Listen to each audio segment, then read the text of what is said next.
Press खुदावन की खूबसूरत और फ़तेहमंद नाम में लुब्ना गिल की तरफ से आप सबकी सलामती हो। और मैं बहुत शुक्रगुज़ार हूँ कि आप लोग कलाम को सुनते हैं, अच्छा फीडबैक देते हैं। और बहुत से खुदा के हाथबीन हैं जो खुदा की आवाज़ को लोगों तक शेयर करते हैं। लोग कलाम को सुनकर बरकत पाते हैं और अपनी ज़िंदगियों को तब्दील करते हैं। और आज जो नाज़रीन मैं बात करने जा रही हूँ बरा के बारे में है कि हम देखते हैं कि हबार की किताब में सोख्ती कुर्बानी जब चढ़ाते थे वो बरा को खुदा के ज़रूर कुर्बान करते थे। और जब खुदा आसमान से आग नाजिल करता था और वो जो सोख्ती कुर्बानी पर बसम करते थे, वो जो आग थी उनको बसम कर देती थी। और जब लोग देखते थे वो नारे मारते सरनगू हो जाते, वो जानते थे कि खुदा ने हमारी खता की कुर्बानी को माफ़ किया। अब देखिए कि ये एक परमानेंट उनको नहीं मिलती बल्कि आर्जी तौर पर उनको निजात मिलती थी। अगर वो दोबारा गुनाह करते तो फिर इस तरह से वो बार बार जतन करते थे। लेकिन यसु मसीह हमारी खातिर कुर्बान होकर परमानेंट हमें इसने चीज़ से आज़ादी दे दिया, निजात दे दिया। हम देखते हैं कि जैसे बरा और बैल के बारे में कहा गया कि वो आज़ी और इकसारी की अलामत है, और यसु मसीह में वो सारी सिफ़ात पाई जाती थी जो किसी और दुनिया में ऐसा कोई इंसान नहीं जिसमें वो सारी सिफ़ात पाई जाती हैं। और यसु मसीह आज़ी और हलीमी की मतलब उसमें सारी सिफ़ात पाई जाती हैं। और हम देखते हैं कि जो बैल का क्या काम होता है कि वो जैसे उस पर बोझ डालते हैं, एक जगह से दूसरी जगह सामान को लादता था।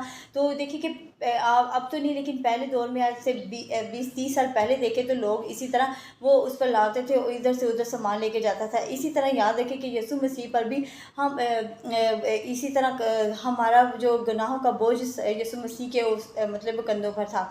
अब जैसे कलाम में लिखा है कि मत्ती 11 बाब और उसकी 28 आयत में, क्या मेहनत उठाने वालों और बोझ से दबे हुए लोगों सब मेरे पास आओ, मैं तुमको आराम दूंगा।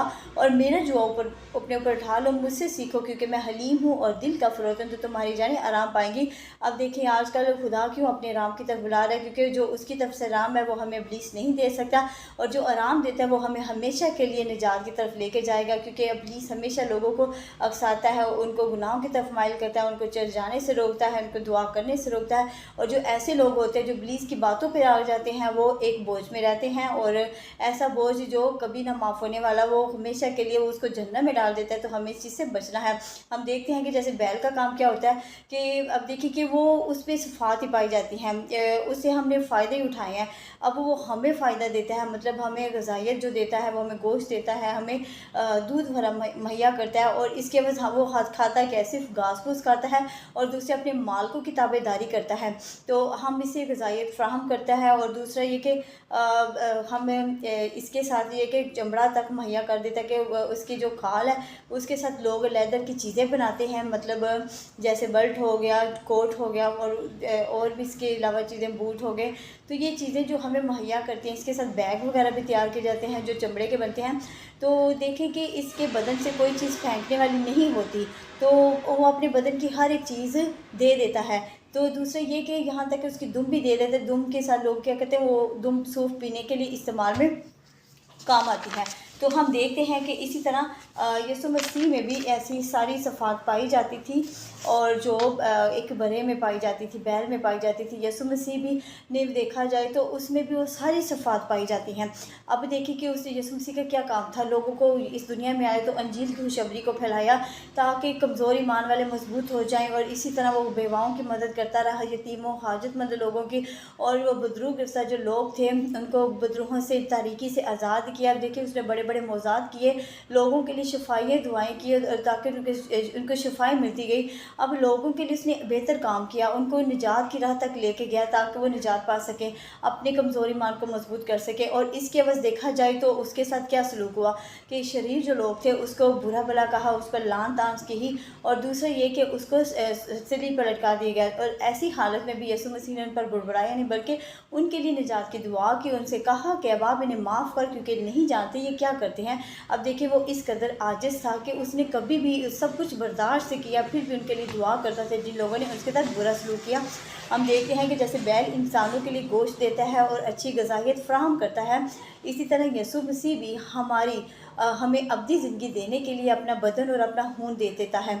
जैसे कि हम देखते हैं कि यूहन्ना 1 बाब यूहन्ना उसका 6 बाब और उसके 53 आयत में लिखा है कि मैं तुमसे सच कहता हूँ कि जो कोई इस बदन में से ना खाए और इसमें इस खून को ना पिए उसमें अब्दी ज़िंदगी नहीं है, और जो इस बदन को खाता और खून को पीता है वो अब्दी ज़िंदगी हमेशा की ज़िंदगी उसी की है, और वो आखिरत में फिर उसे ज़िंदा कर दिया जाएगा। अब देखिए जो कब्रों में है वो भी ज़िंदा हो जाएंगे। और इसी तरह देखिए कि यीशु मसीह के बारे में कहा गया कि वो कलाम में जैसे लिखे कि उसके बदन को खाता और उसके खून को पीता वो हमेशा की ज़िंदगी का वारिस बनेगा। अब वो खुदा का कलाम जो मुजस्सम होकर इस दुनिया में आया है हमें क्या कि रास्तबाजी की तरफ ले जाता है, गुनाहों से दूर करता है और ताकि हम बच सकें। अब देखिए कि उसके बदन से मतलब कि हम उसके बदन को खाना यानी उसके कलाम को पढ़ना और उसके खून को पीना यानी उसके कलाम पर अमल करना, और इस पर हम करेंगे तो हम अपनी ज़िंदगी की तरफ जाएंगे और निजात की राह तक पहुँचेंगे। और देखें जिस तरह हम अपने जब हम अपनी खुराक और पानी से ज़िंदा रहते हैं, इसी तरह हम खुदा के कलाम को और उसके बदन को पीने से ही अब्दी ज़िंदगी पा सकते हैं।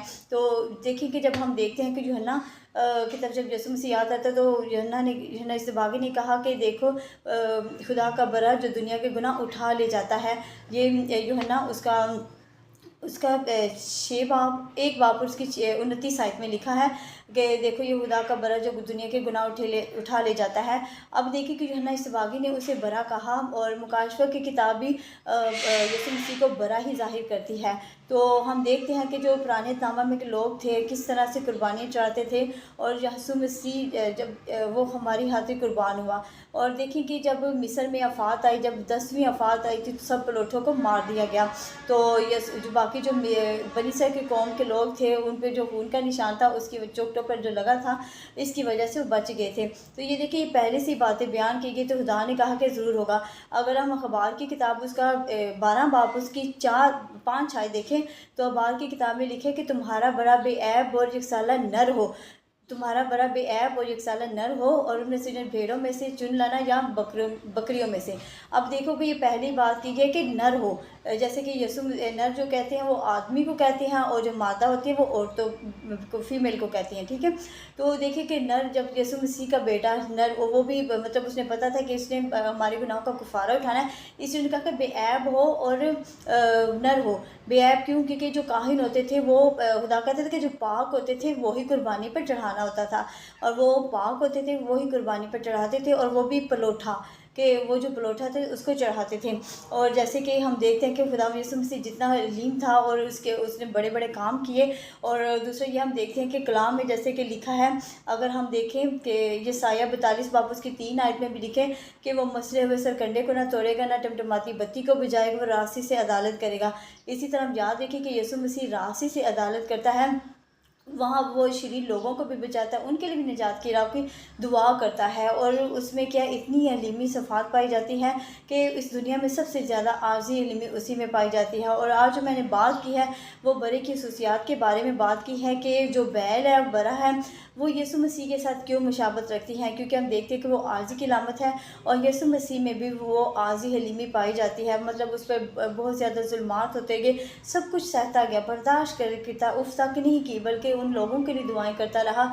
अब क्या है ये बैल के बारे में जैसे मैंने बात की कि वो उसके बदन से कोई फेंकने वाली चीज़ नहीं होती, वो सब कुछ हमारे लिए मतलब हमें फ़राहम करता है, उसकी अपनी ग़िज़ाइयत गोश्त वगैरह दूध वगैरह हम हासिल करते हैं, यहाँ तक कि उसकी खाल तक मुहैया कर देते कि हम उसके साथ चीज़ें इस्तेमाल में लाएं। तो यीशु मसीह भी इस दुनिया में वो सब कुछ दे देता है, मतलब एक तालीम देता है और ताकि निजात तक पहुँच सके, शिफाएँ देता है।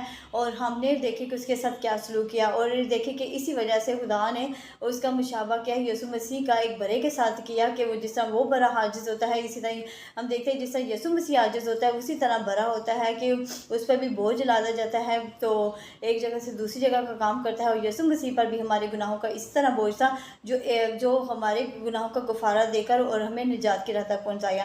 तो आज की कलाम के लिए खुदा मुझे आपको बरकत दे। आमीन।